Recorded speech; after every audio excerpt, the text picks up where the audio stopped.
It's hot as hell where I am, but was Hell in a Cell hot? Find out now here on SCW.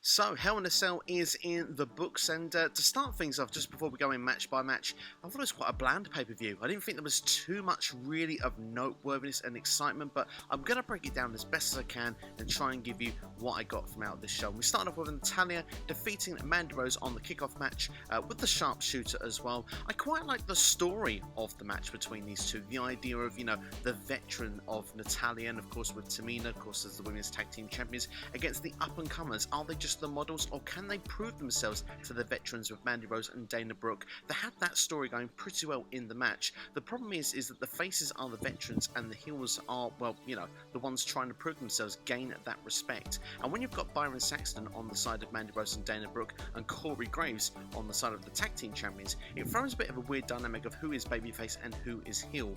Although, putting that aside, I thought the match was okay. They got given a good length of time, and of course Mandy Rose got to showcase herself here as more than credible and worthy of gaining Natalya's respect, but in the end she did submit to that sharpshooter. So for me, looking at it, I think we got the wrong result here, because how are you trying to build up your number one contenders? Yes, you want to keep your champions looking strong, but at the same time, Mandy Rose at this stage, I'm not sure where her and Dana go next. Do they have to go real full-on heel on Raw tomorrow night using cheap tactics to get themselves that championship match? We kicked off the main show then with Bianca Belair defending the SmackDown Women's Championship against Bayley inside Hell in a Cell successfully as well. Great story throughout this match. In fact, my favourite match of the entire evening as well. Both ladies were given time inside the cell structure. I like the fact that Bayley was the one with experience, although she was trying to rectify mistakes from last year. It was heavily highlighted. This is where she lost the SmackDown Women's Championship against Sasha Banks last October, using the kendo sticks as well, the same spots to try and get those right, and where some of them she got right,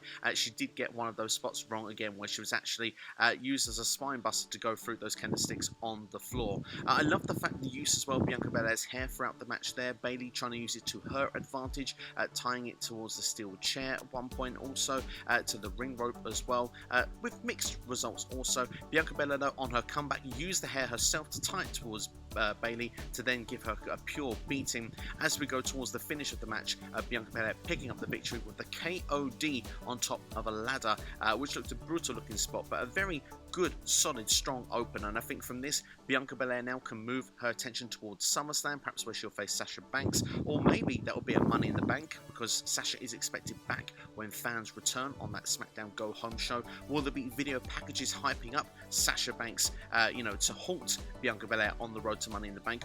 Or do we get a new challenger, perhaps Carmella, for one pay-per-view, and then from that point onwards we build for Bianca versus Sasha to go at SummerSlam? As for Bayley, I expect her from this point now probably not to be doing a lot probably on SmackDown. I think she'll be moving to Raw in the upcoming draft after SummerSlam this year. Next on the card was Cesaro versus Seth Rollins. Of course, they've had matches previously, and this one a lot more physical than the last. Seth Rollins attacking Cesaro before we could even get started into this one. These two brawling on the outside, and fun little sort of moments through the match. We just felt this was a lot more personal. You could argue that this match was a lot more suited for a Hell in a Cell environment instead of being the traditional one-on-one match. But I like some certain moments in the match, particularly Cesaro taking off Seth Rollins' glove and putting it in his mouth and then hitting the forearm afterwards. I thought it was a fun little moment. As the match got towards the close and the finish, we were getting some more technical stuff, the more stuff we're used to with Cesaro and Seth Rollins. We saw the Cesaro swing as he went for the sharpshooter, was unsuccessful, pulled Seth Rollins back into the middle of the ring,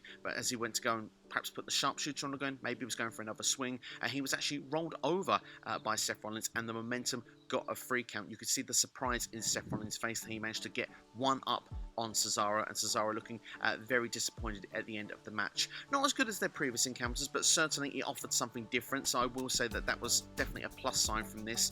What I would say though is that with Seth Rollins winning in this environment, this shows this technically isn't finished. I think one or both are going into Money in the Bank going from this. I could see perhaps Cesaro or Seth Rollins, maybe one of them going in via a qualifying match against each other, or as I say, both are in there, and then we go on with a rubber match at SummerSlam, either perhaps for the Money in the Bank briefcase or maybe a loser leaves SmackDown match, because I think Seth Rollins is better suited being on Monday Night Raw. I think at the spot he's on in SmackDown right now, we don't see enough of him. I think we get more of Seth Rollins, we get more out of Seth Rollins if he was on the Raw brand right now, which is in much need of another star over there. I think right now SmackDown wouldn't miss him as much. Before we went into the Alexa Bliss and Shayna Baszler match, there were sort of two video packages with both of them backstage beforehand. Alexa Bliss saying that Lily is still on timeout, and if you knock on Alexa Bliss's door, you never quite know who is going to be on the other side of it. So something to give Shayna Baszler food for thought. Shayna did say before the match herself that she has got no care for what Alexa Bliss has to say. Alexa Bliss likes to play with dolls, she likes to hurt people. You did notice as well with the entrance for Shayna Baszler, it felt like nothing had happened, nothing had affected from that awful ending to Raw that we had a couple of weeks ago. Yes, she was missing for 1 week, but coming back to the pay-per-view was perfectly fine. Makes you kind of think that if Baszler is not affected by what happened from that storyline, why should I really be cared and invested in it? At the same time though, it was god-awful and ridiculous, so perhaps WWE kind of wanting to put the carpet over the top of it. Maybe we can just kind of move forward and move past this. But going into the match itself, we kind of saw Shayna Baszler of old for a little bit. We saw obviously her doing the Queen of Spades style moveset, but Alexa Bliss, she's becoming more and more like the Exorcist each and every passing week, laughing and almost just showing insanity, really, just not really affazed by any of the moves that's being done on her by Shayna Baszler. As we go towards the end of the match, of course, Reginald tries to get himself involved with no avail, but she does, Alexa Bliss performs a mind control on Nia Jax, getting her to raise one arm the same time she does, and then a very well timed slap to Reginald. I must admit, I actually didn't mind that little spot, but the thing is, mind control I can be more invested in rather than the actual supernatural side of things, where lights are falling from the top of the ceiling and stuff like that, costume changes, that stuff for me, it doesn't feel very believable. But perhaps mind control, hypnosis, I suppose I can buy into it a little bit better. But Shayna Baszler tries to get in one further attack, but of course Alexa Bliss does pick up the victory using the Twisted Bliss. Now for me, I'm not sure where the storyline goes from here. Hopefully it's done. It's probably not, but for me this doesn't really do too much. But again, looking at things going forward, just with Alexa Bliss and with draft season coming up very soon, I preferred much what was going on at the start of her run with this character when it was on SmackDown. Ever since it's come to Monday Night Raw, it's just really gone downhill, and perhaps that means I have more faith in the SmackDown booking team than I do in the Raw one. But for Shayna Baszler, she's on pay-per-view, I guess that's a positive to say from this, but this storyline overall just hasn't been for me. Next match was another rematch on the card. We had Sami Zayn against Kevin Owens. Now I must admit, I'm a big fan of these two, love their work, but the match of this and the basis of where this is put around here, this storyline this time, just hasn't got me as invested as I wanted it to be. But nonetheless, going into the match, Kevin Owens still suffering from the Nigerian nail given from Commander Aziz on SmackDown. You can see him coughing earlier in the match, he's breathing, he's struggling to the point that we kind of knew earlier on that Kevin Owens is a strong babyface, giving his all, but in the end it's just not going to be enough. You kind of felt that from the early doors, and Sami Zayn was just working on him. KO unable to defend himself. KO eventually did manage to get some form of comeback into the match. He was actually hitting a stunner on the outside of the floor, and we see Sami Zayn actually bleeding from the mouth onwards. One thing I will say though, which is very strong about this match, was the selling throughout. Kevin Owens was actually looking and nursing his shoulder the whole way throughout as well, almost to the point that it felt like that the shoulder was out of joint. But I mean, whether that was true or not, I thought it was a great point out from Pat McAfee on commentary, and actually I think it played well into the narrative and story and selling of the match. These two were selling on a different level. But Sami Zayn did manage to get back on top once again, hitting the haluva kick, and Sami Zayn finally getting a victory over Kevin Owens after numerous attempts failing at WrestleMania and of course on the build to here. So at this point, Sami Zayn gloating after the match, saying the conspiracy, well, this conspiracy is finished. Hopefully from this point we can all move on to a different direction. But something tells me with a heel victory, even though perhaps it was necessary in a way for this storyline to finally conclude, usually the babyfaces like to get some sort of matter of revenge, but I'm hoping KO focuses his now attentions to Apollo Crews and Commander Aziz, and Sami Zayn can go somewhere else in the card, because I think that is necessary here. We can't really go much further in this storyline, in my opinion, unless they interact when it comes to the Money in the Bank ladder match. We got a recap from SmackDown. It gives me a chance to talk about Roman Reigns versus Rey Mysterio that was pulled from this event and moved to the SmackDown Hell in a Cell match, and I must admit I was unsure why. There was still no real clarification into what I found as to why this happened. I guess they kind of felt that they didn't need to have this Hell in a Cell match here. They wanted to put one on Fox to boost the ratings. Perhaps there'd never been one on SmackDown where there had been one on Raw in previous years. This was a standard good TV match from when we saw it on SmackDown, but of course course, Roman Reigns obviously was going to pick up the victory. I thought we'd get a lot more story into that match than what we actually got, but I mean, it's just Roman using inverted guillotine to pick up the victory over Ray. Ray looking weak, tapping out really in a situation where he's supposed to protect his son. I would have preferred him knocked out and a pinfall finish, but that's just me personally. It was a fine TV match, but of course that was SmackDown. Let's head back to the pay-per-view and talk about Charlotte Flair and Rhea Ripley, the Raw Women's Championship. Again, you can see why these rivalries are really personal, almost like a blood rivalry. I mean, Charlotte Flair attacking Rhea Ripley before the match even starts. These two did tell a good story throughout the match, attacking Rhea Ripley's leg. We get to a situation towards the end of the match where Charlotte Flair is meant to drop kick Rhea Ripley's leg into the steel steps, which of course is really painful looking. And of course, it plays off then to that WrestleMania 36 match again, where Charlotte Flair can get that figure 4 on Rhea Ripley. Is Charlotte Flair going to pick up the victory and have the one-upsmanship on Rhea Ripley once again? Not this time. Rhea Ripley does manage to get to the floor before it could turn to a figure 8. She pulls that figure 4 to the floor as well, bringing Charlotte Flair out. And then as Charlotte Flair goes to attack Rhea Ripley on the floor, a very, very poor finish that we see Rhea Ripley using the top end of the table to hit it into Charlotte Flair's face, and a disqualification is given.